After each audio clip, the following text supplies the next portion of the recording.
Strange but true. You will be walking through a 2,000-foot tunnel in pitch blackness, so you'll want to take a light source, your phone or flashlight. Even though this is in the middle of nowhere, you might be alone out there like we were, or be joined by other history seekers. Welcome to this out-of-the-ordinary tourist attraction called Burro Schmidt's Tunnel. Travel across America with me into the desert to learn about Burro Schmidt Tunnel history. I've traveled the nation full-time for over 30 years and have been to almost every city in the lower 48 and thousands of points in between. And I love sharing these adventures with you, whether you are an armchair traveler, planning a family vacation, a local looking for more things to see, or a homeschool family wanting to supplement your curriculum. You will love this historic place, and don't forget to check out my channel for hundreds of videos on other great places. The heart of the Mojave Desert is one of my favorite places to be, and finding the hidden gems is all a part of what I do. Coming across wild burros makes it all the more fun. Since this is the desert, take plenty of water regardless of the season, because it can get very hot during the day and very cold at night. Join me on an epic adventure as I explore the legendary Burro Schmidt Tunnel, a hidden gem nestled in the California desert. Deep in the Mojave Desert of California lies a piece of history that is as fascinating as it is remarkable: the Burro Schmidt Tunnel. This tunnel tells a unique story, one that's full of grit, determination, and a dash of eccentricity. Hang on for the excitement and history surrounding this one-man, hand-dug tunnel through a mountain in the El Paso Mountains off a dirt road between Los Angeles and Las Vegas, not far from my favorite national park, Death Valley. Was he eccentric or simply determined? I say he was one tough, unrelenting man. Join me as I take on the challenge of exploring the legendary Burro Schmidt Tunnel. Let's see what secrets lie within. Like, who is Jack and Jenny, and did Schmidt ever use the tunnel for the stated purpose? But first, the all-important information of how to get to Burro Schmidt Tunnel Road. One way to get there is from Highway 14, which provides access between the towns of Mojave and Inyokern. Once you locate Red Rock Canyon State Park, which is a beautiful stop accessed by a large parking lot, you're not far from the backroad adventure awaiting you. For being in the middle of nowhere, there can still be plenty of traffic. Well, of course, this is one of the most gorgeous regions of all of California. That's my opinion, of course, because I'm a desert rat.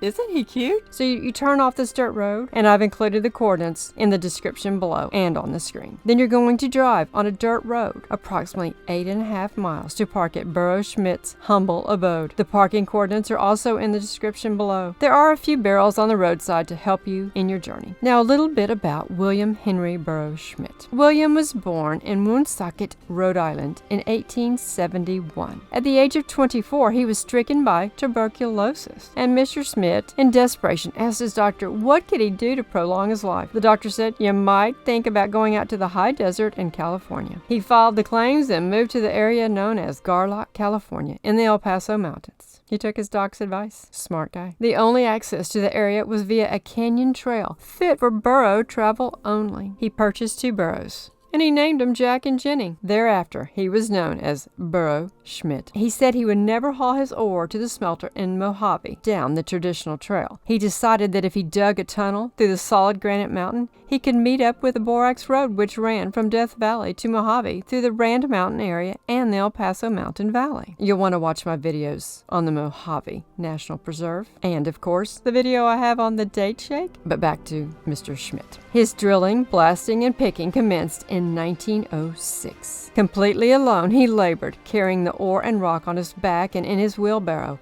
out of the tunnel. The tunnel was solid granite and needed no shoring except at the entrance to the tunnel. And the tunnel averages 6 feet high to 6 to 10 feet wide. It varies greatly. It is claimed that Schmidt was trapped a couple of times by falling rock and injured often. I bet so. That rock's hard. He eventually installed a mining cart on rails. In 1920, a road was completed from Last Chance Canyon to Mojave, eliminating the need for the tunnel. Oh, after all that work? But he kept going. Remember, he's unrelenting. By 1938, he had achieved his goal, having dug through nearly 2,500 feet of solid granite using only a pick, a shovel, and a 4-pound hammer for the initial section, and carefully placing dynamite with notoriously short fuses for the majority portion. It was estimated that he had moved 5,800 tons of rock with just a wheelbarrow. Oh, this guy. His tunnel was not straight. And as I mentioned, even though the road was completed, Schmidt claimed to be obsessed with completion and dug on. You gotta ask, was there more to this project than the tunnel? In fact, it was not a desire to punch through the mountain that motivated his digging, but a vein of gold extending in that direction. Now that would make a little more sense, wouldn't it? Schmidt simply claimed an irrational desire to dig through the mountain to prevent others from moving in on his find. Who knows if any of this is true, because the stories of gold and silver and all kinds of ore in this region are stacked tall. But we do know that Schmidt's obsession with the tunnel became an all-consuming force in his life, driving him to toil for years and years, often in isolation, to bring his masterpiece to life. His neighbors thought him mad, but Burro remained undeterred. Despite the countless setbacks and obstacles, Burro persevered, digging, drilling, and blasting his way through the mountain, with little equipment but a big dream. Have you subscribed yet? If not, please subscribe, and if you have, thank you. Continuing on.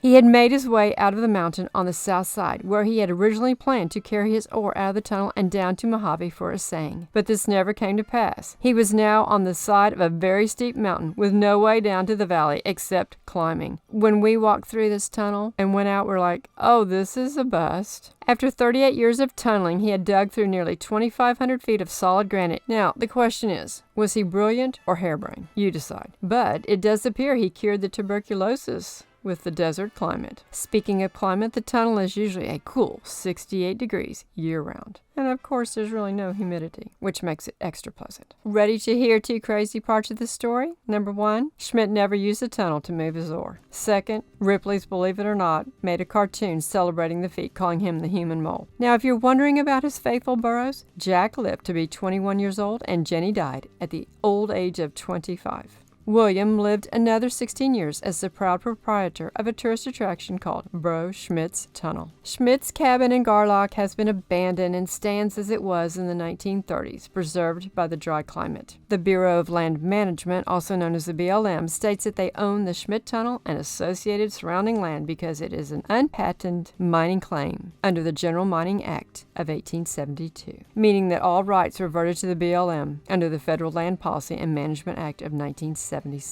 And upon the death of the grandfathered claimant, Evelyn A. Tony Seeger, who had possessed the claim prior to 1976. And as I mentioned, the house isn't in that great of a shape. The Bureau of Land Management doesn't have the resources or caretakers on site any longer, and I'm sad to say not much is happening in the way of preserving this phenomenal place. There has been some vandalism through the years, as unfortunately can be expected in this remote and unmonitored chunk of American history. For fellow geocachers, you might want to get a smiley by finding the longtime geocache that is located on the other end of Burro Schmidt's tunnel. There are 3 other caches fairly close. You'll find the tremendous view at the end of the tunnel overlooks the Fremont Valley, the Cone Dry Lake, and the ghost towns of Garlock and Saltdale, including the super secret Honda Proving Center oval track when looking southwest. Today, the Burro Schmidt Tunnel stands as a testament to the power of human ingenuity, a reminder that even the most impossible seeming dreams can become a reality with enough grit and determination. It's a tourist attraction, a sight of wonder, and a piece of California's rich history. William Henry Burro Schmidt, the desert miner, died on January 27, 1954. His funeral was held only a few feet away from the entrance of his famous tunnel. He's buried in the nearby Rand District Cemetery in Johannesburg. You can go see his grave if you'd like. And as we've delved into this legacy of the tunnel, we're reminded that even the most extraordinary feats can be achieved with perseverance, vision, and a dash of eccentricity. There's that word again. What do you guys think about the Burro Schmidt Tunnel? Have you ever heard of it before? Let me know in the comments below. And if you're interested in exploring more historical sites, be sure to check out my other videos. And if you'd like to buy us a coffee or some fuel to help us continue these fact-filled adventures to entertain and educate, our CashApp information is in the description below and on the screen. Old cowboy boots on the ground in the desert. Unclassic Road Trip. Please give me a like and leave a comment about this video. And be sure to look in the description below for other fun videos in Southern California on Unclassic Road Trip.